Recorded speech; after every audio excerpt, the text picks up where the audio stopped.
Under the pale light of dawn on June 9, 1944, the small French village of Saint-Marcel, nestled in the rolling hills of Brittany, was still smoldering from the night's quiet terror. Mist coiled through the trees, clinging to stone walls and cobblestone streets where farmers once traded cheese and bread. Now, only silence, heavy and watchful, hung in the air. The crackle of distant gunfire echoed faintly from the east, where German patrols were sweeping through nearby woods. And in the shadows of a farmhouse cellar, Guéhenno, a young French resistance fighter, stared at his radio set, trembling hands over the worn dials, waiting for a signal he wasn't supposed to hear. Outside, the faint hum of Messerschmitt Bf 109s passed overhead, their silhouettes momentarily blotting out the rising sun. A coded message had been sent from London just hours earlier, signaling local cells to remain hidden until Allied lines drew closer. But the orders clashed with what Jean saw with his own eyes. A German convoy preparing to encircle Saint-Marcel, ready to wipe out both the resistance camp and the innocent villagers sheltering them. The plan from headquarters was simple: wait. But waiting meant death. The resistance network in Brittany, under the banner of the Forces Françaises de l'Union (FFI), had been mobilizing since the Normandy landings 2 days earlier. Small units of farmers, students, and ex-soldiers, armed with Sten guns, hunting rifles, and sheer desperation, were gathering across the region to disrupt German communications and supply lines. Saint-Marcel was one of the largest resistance bases in the region, home to nearly 3,000 Maquisards and dozens of British paratroopers from Special Air Service (SAS) units dropped into France under Operation Dingson. They were hidden in the forests nearby, coordinating guerrilla attacks. But none of them expected the full weight of German retaliation so soon. AS reports crackled through the radio. Jean realized the situation was unraveling faster than any headquarters directive could anticipate. The Germans were bringing in armored cars, mortars, and infantry from the 275th Infantry Division, converging toward the village. London had ordered all cells to await confirmation of Allied advance before open engagement. Jean's commander repeated the instruction word for word, his voice steady but cold. Yet the static-laced distress calls from neighboring hamlets painted a different reality. Women and children being rounded up, barns burned, and collaborators pointing fingers in exchange for safety. That Jean's mind raced. His own sister, Clara, and her children were among those hiding in Saint-Marcel's stone chapel, beneath a wooden altar converted into a makeshift shelter. He had sworn to protect them, but his oath to the resistance meant following orders, not emotions. He looked again at the faded codebook on his lap, the one that told him what London wanted, and then at the burning horizon outside his window, where smoke plumes marked the approach of enemy columns. At 6:30 hours. A German armored car appeared on the main road leading into Saint-Marcel. Jean's commander signaled to stay concealed. No engagement. Let them pass. But Jean could see the glint of SS insignia on helmets and the deliberate way they slowed before entering the village. He knew what came next: house searches, interrogations, executions. The Germans called it pacification. He called it slaughter. And in that moment, something inside him broke free of discipline and feared. He grabbed the field radio and transmitted a single coded phrase on an unapproved frequency. Soleil Rouge. It was a forgotten call sign from a defunct network, meant to alert local resistance groups of imminent attack. Within minutes, small units hidden across the countryside began mobilizing without central command authorization. A wave of confusion rippled through the forest as fighters prepared for combat, unaware they were acting on the word of one rogue operator. Y715, the first shots rang out. A German half-track burst into flames on the main road, ambushed by a small detachment of FFI fighters Jean had warned about. Smoke billowed across the fields, masking the defenders' movement. The thunder of gunfire shattered the morning calm. Villagers scrambled for cover as resistance units opened fire from haylofts, ditches, and attic windows. The battle for Saint-Marcel had begun, not by order of London, but because one man refused to obey. In the chaos, Jean ran between positions, helping load magazines and shouting coordinates to the SAS men hidden among the hedgerows. The SAS captain, Major Dennis Dempsey, recognized the fight had begun too early but quickly adapted. His men set up Vickers machine guns and mortars along the village's edge, targeting German troop carriers. Within the first hour, they destroyed 3 armored cars and forced the enemy to retreat into the fields. The resistance, many of them civilians who had never seen combat, were holding their ground against trained soldiers, fueled by rage and the determination to defend their home. By midday, the Germans regrouped, bringing artillery from Ploermel. Shells crashed into the village square, blowing apart centuries-old stonework. Houses ignited like tinder. Jean moved between crumbling walls, carrying wounded comrades to the back of the chapel. He could hear Clara's voice beneath the wooden altar, whispering prayers to drown out the shelling. The air was thick with dust and cordite. Every explosion felt like the end, and yet, the resistance did not falter. From his vantage point on the ridge, Jean could see German reinforcements arriving, an entire company pushing forward in formation, machine guns sweeping through the streets.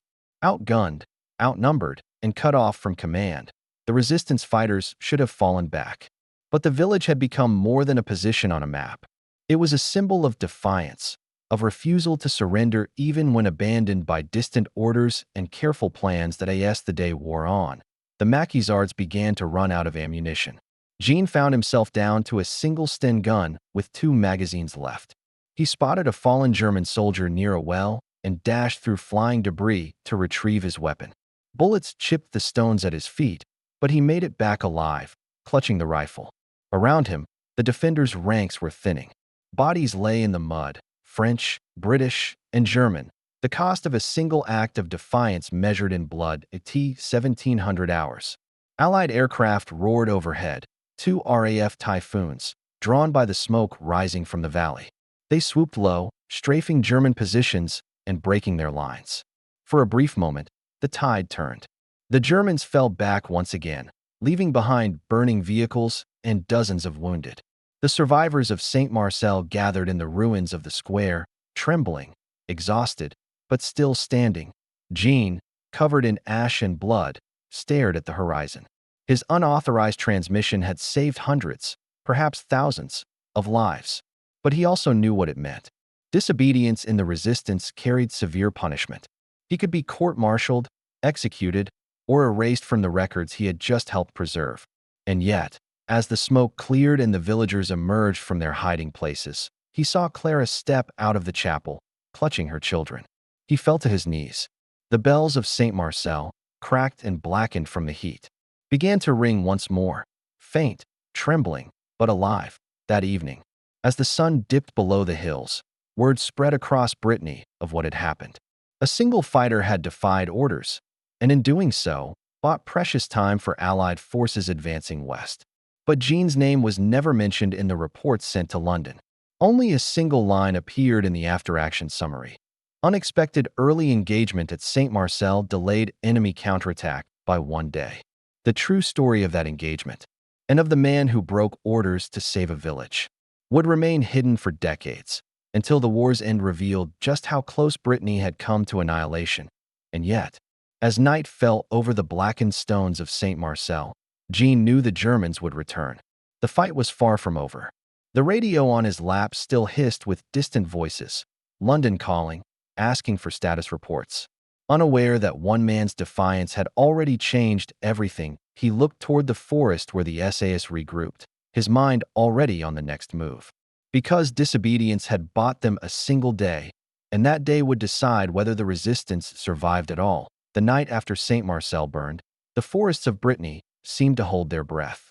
Rain fell softly through the leaves, hissing against the smoldering wrecks left behind. The resistance fighters who had survived limped through the mud, carrying the wounded deeper into the woods. Among them was Jean Guéhenno, face bandaged, uniform torn, radio set still clutched against his chest.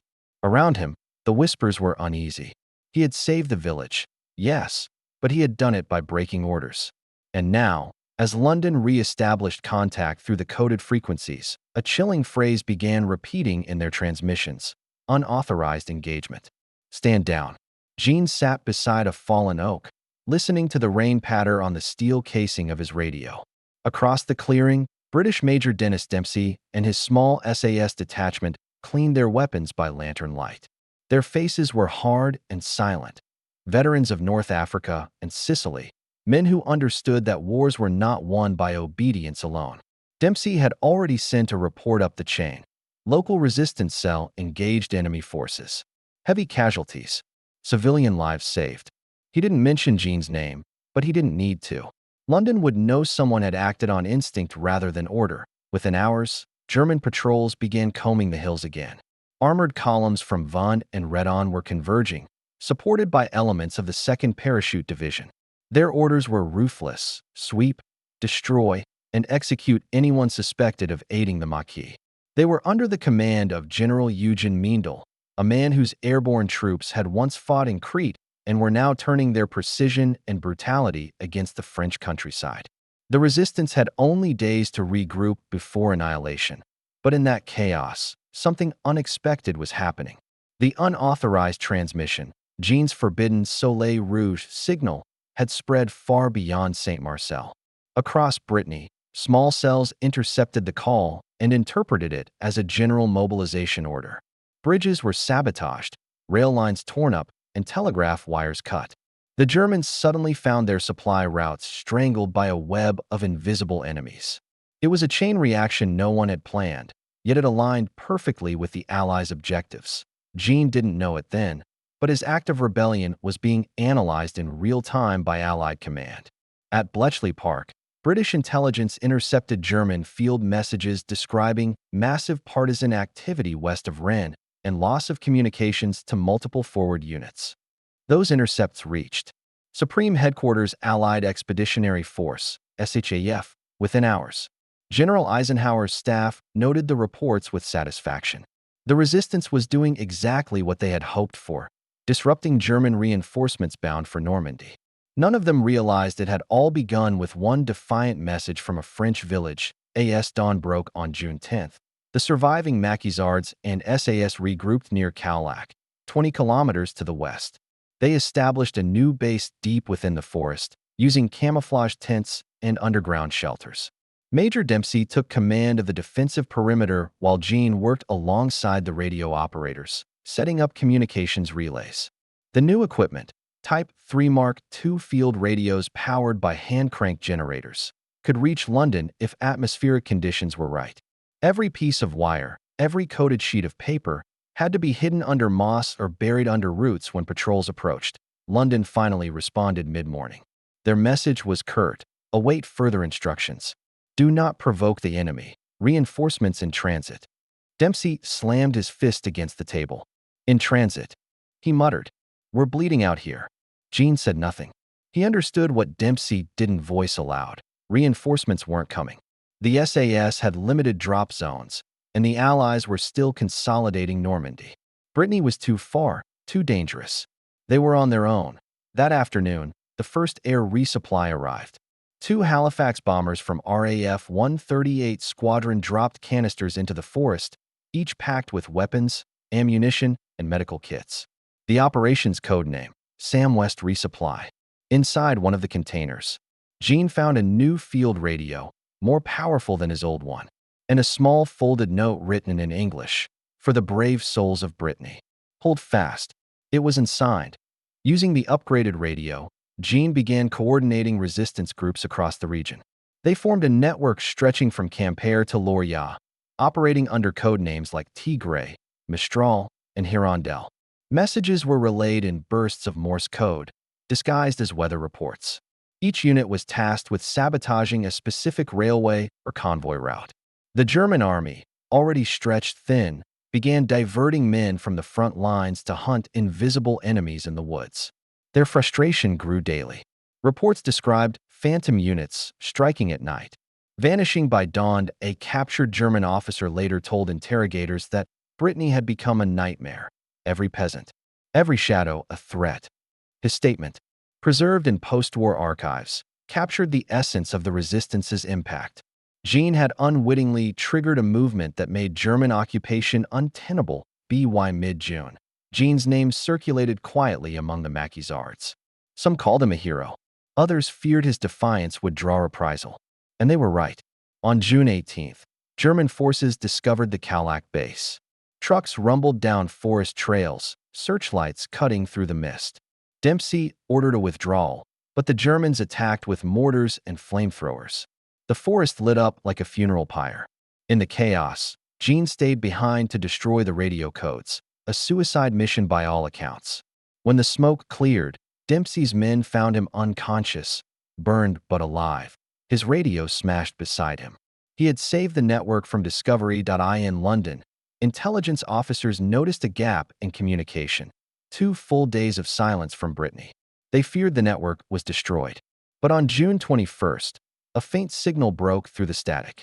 Jean's voice, weak, raspy, transmitted a single line, "Still here. Resistance holds." That message electrified everyone listening. Across occupied France, other cells took it as a rallying cry.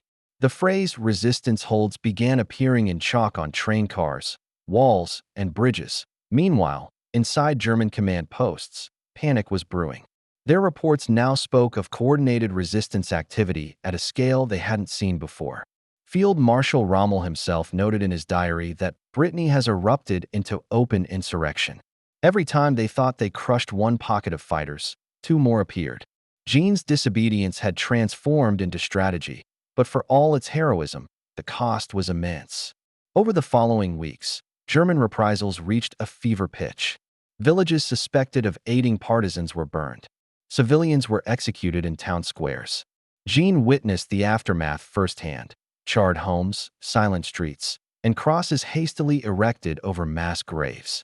The triumph of defiance had become intertwined with the tragedy of retribution.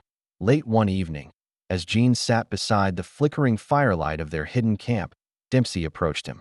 "You know," the major said quietly, "you might have saved more lives than you'll ever know." Jean didn't answer. He looked at the stars above, wondering how many families still hid in fear because of what he'd started. He hadn't meant to spark a regional uprising. He'd only wanted to save one village, his village. Yet war has no patience for intentions. It takes single acts and magnifies them until they shape entire campaigns. By July, the Allies credited the resistance with delaying several German divisions that might have reinforced Normandy. Bridges destroyed in Brittany slowed troop movements by days. Supply convoys were rerouted hundreds of kilometers. Every delay gave the Allies time. And time, in war, is life. Jean was no longer seen as a rogue. He became a legend whispered among the Maquis. But London's official stance remained cold. Local actions are effective but unauthorized. Bureaucracy could not praise rebellion, even when rebellion achieved results.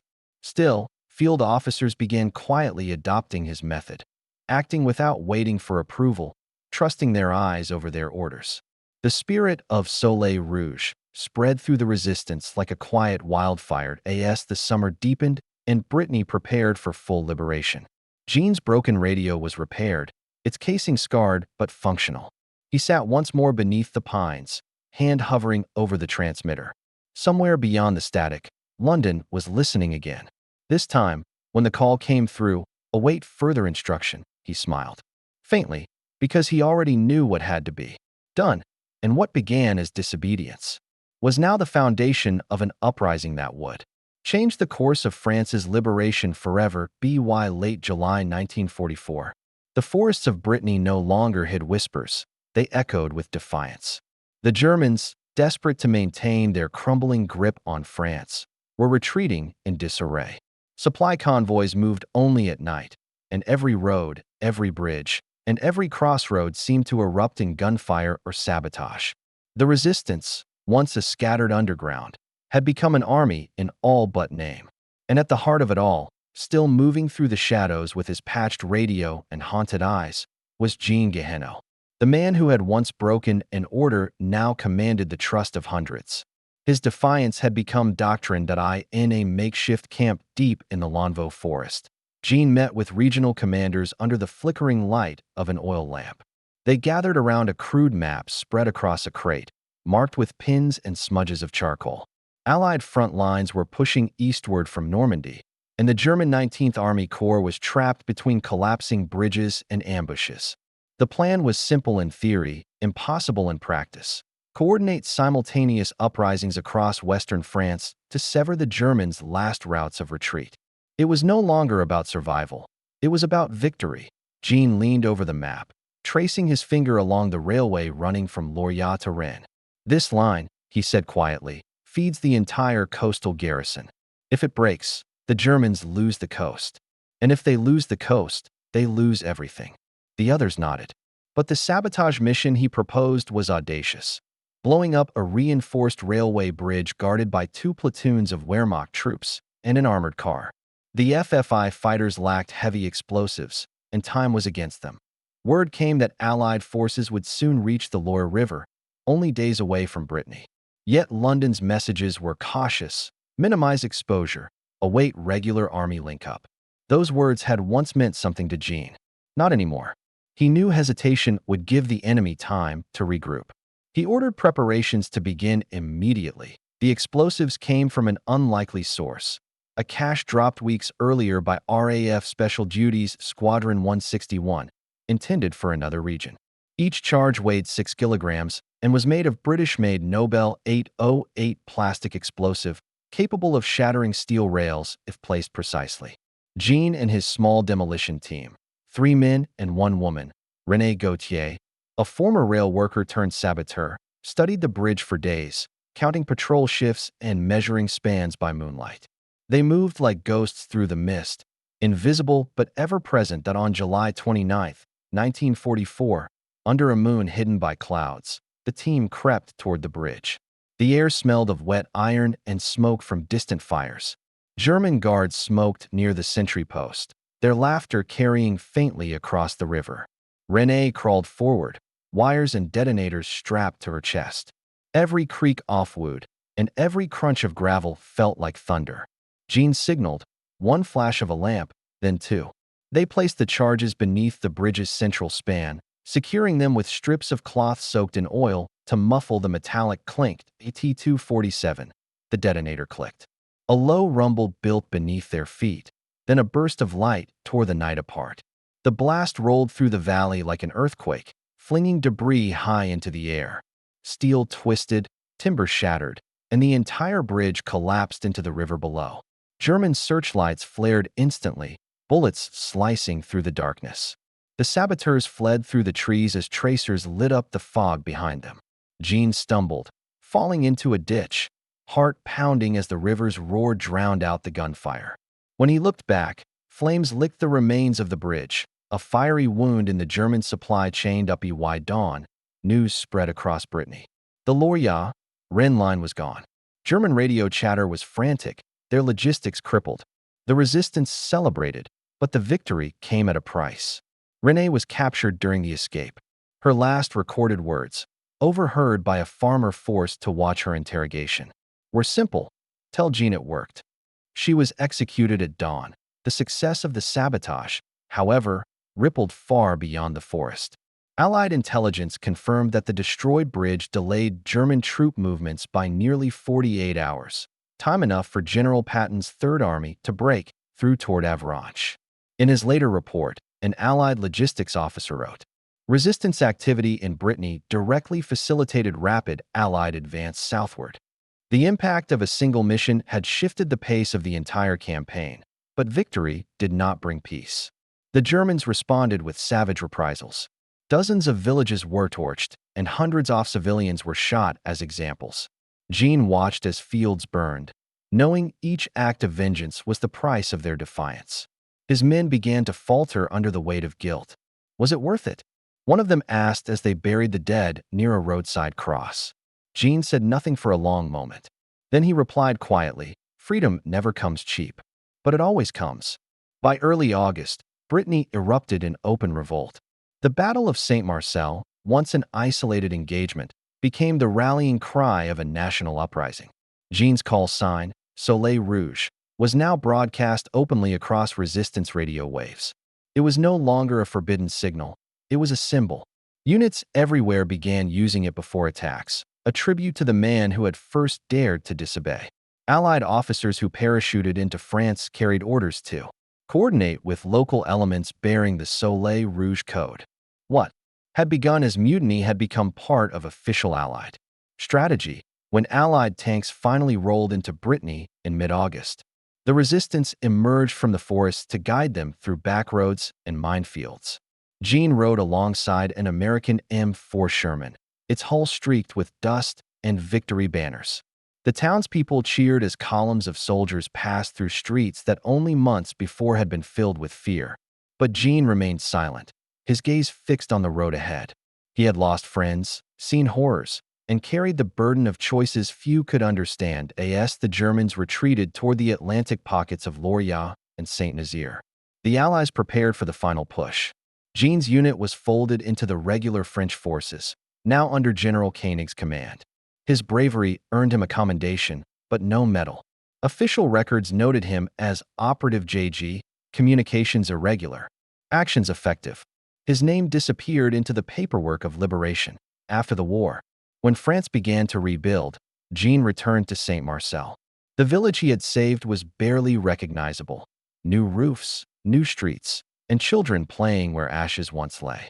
The chapel still stood, its cracked bell rehung, its altar restored. Inside, names of the fallen were etched on a plaque, René's among them. Jean never spoke publicly about what he had done. To most, he was just another farmer who'd survived the occupation. Yet every year, on June 9th, he would climb the hill overlooking Saint-Marcel and light a small lantern at dawn. Villagers said he always placed it in the same spot, where he'd sent his first forbidden signal.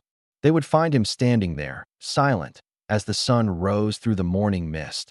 When he died in 1973, the local mayor revealed his secret at the commemoration ceremony. It was he, the mayor said, voice trembling, who broke orders so that we could live. The villagers fell silent. The bell rang once, and the crowd bowed their heads. The plaque was updated that year to include one final name, Jean Guéhenno, 1917 to 1973. His story became a legend whispered in classrooms, told in the glow of candles during Liberation Day vigils. Military historians studying the Breton campaign would later note that the actions of an unidentified operator at Saint-Marcel initiated a cascade of resistance activity pivotal to Allied success. But in Saint-Marcel, they called it something simpler, courage. In the end, Jean's defiance had rewritten the rules of warfare. It proved that communication, not command, could shape destiny, and that one man's choice to act, even against authority, could bend the course of history. As the final lines of the war were drawn and France breathed again, a single truth endured, that freedom's flame often begins not in the roar of armies, but in the quiet conviction of a man who refuses to wait. And for the people of Saint-Marcel, that flame would forever bear one name, Soleil Rouge.